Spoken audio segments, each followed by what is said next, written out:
नमस्कार दोस्तों, आप सभी का स्वागत है आपके अपने चैनल मंशा जगत जननी में। दोस्तों, आज हम हरतालिका तीज व्रत कथा के बारे में जानेंगे। यह हरतालिका व्रत कथा शिव जी ने ही माँ पार्वती को सुनाई थी। शिव भगवान ने इस कथा में माँ पार्वती को उनका पिछला जन्म याद दिलाया था। हे गौरा, पिछले जन्म में तुमने मुझे पाने के लिए बहुत छोटी उम्र में कठोर तप और घोर तपस्या की थी। तुमने ना तो कुछ खाया ना ही पिया, बस हवा और सूखे पत्ते चबाए। जला देने वाली गर्मी हो या कपा देने वाली ठंड, तुम नहीं हटी, डटी रही। बारिश में भी तुमने जल नहीं पिया। तुमने इस हालत में देखकर तुम्हारे पिता दुखी थे। उनको दुखी देखकर नारद मुनि आए और कहा, मैं भगवान विष्णु के भेजने पर यहाँ आया हूँ। वह आपकी कन्या की से विवाह करना चाहते हैं। इस बारे में आपकी राय जानना चाहता हूँ। नारद जी की बात सुनकर आपके पिता बोले, अगर भगवान विष्णु यह चाहते हैं तो उन्हें कोई आपत्ति नहीं, परंतु जब तुम्हें इस विवाह के बारे में पता चला तो तुम दुखी हो गई। तुम्हारी एक सहेली ने तुम्हारी दुख का कारण पूछा तो तुमने कहा कि मैंने सच्चे मन से भगवान शिव का वरण किया है, किंतु मेरे पिता ने मेरा विवाह विष्णु जी के साथ तय कर दिया। मैं विचित्र धर्म संकट में हूँ। अब मेरे पास प्राण त्याग देने के अलावा कोई और उपाय नहीं बचा। तुम्हारी सखी बहुत ही समझदार थी। उसने कहा, प्राण छोड़ने का यह कारण ही क्या है? संकट के समय धैर्य से काम लेना चाहिए।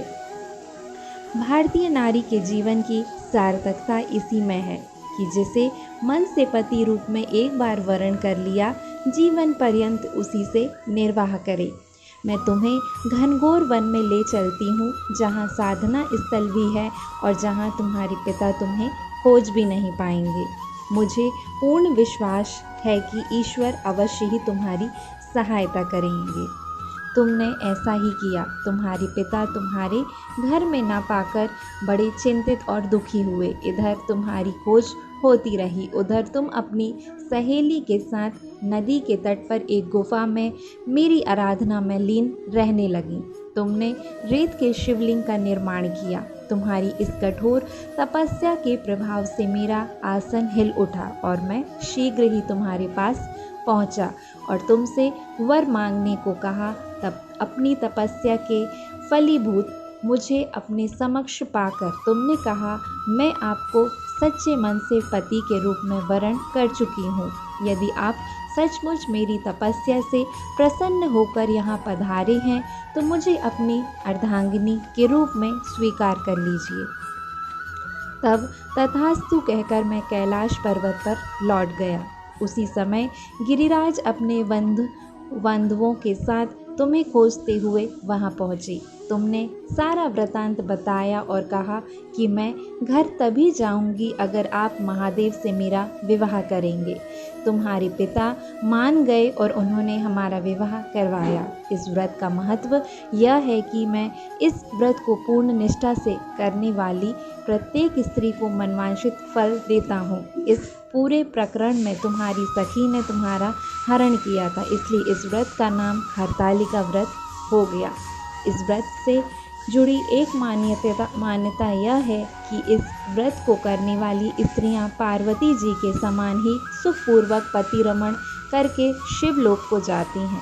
सौभाग्यवती स्त्रियां अपने सुहाग को अखंड बनाए रखने और अविवाहित युवतियां मन मुताबिक वर पाने के लिए हरतालिका तीज का व्रत करती हैं।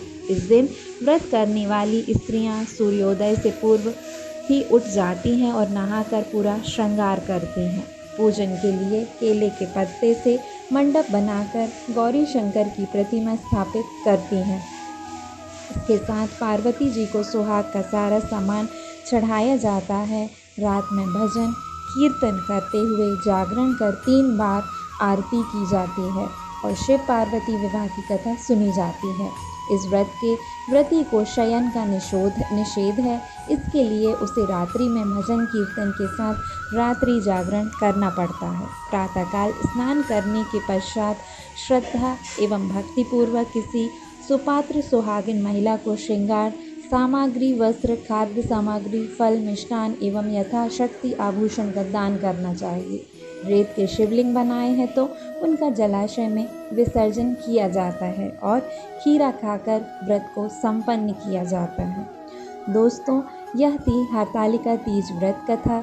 ऐसे वीडियोस को पाने के लिए हमारे चैनल को लाइक करें, शेयर करें एंड सब्सक्राइब करें।